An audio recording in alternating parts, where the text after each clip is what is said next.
বিশু, আমার আংটিটা দে। এইলেন হুজুর। বিশু, আমার আংটিটা দে। কে আপনি? কোনো টাকা পান না? আমি তোদের বাদশা। তুমি আমাদের বাচ্চা মানে? ওই তো আমাদের বাচ্চা। কেউ কে মেরে বাড়ি থেকে বের করে দে, বদমাইশ করে জায়গা পাই না সব। না না, তোমরা আমাকে মেরো না। কি ব্যাপার, এই ছেলেটা এখানে পড়ে কেন? কি হয়েছে তোমার?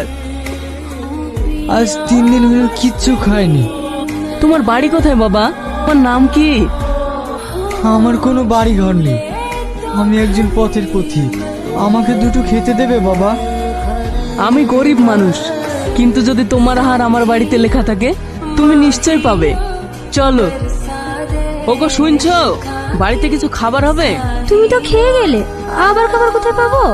আমার জন্য যে দুটো দুটো থুইছো ওই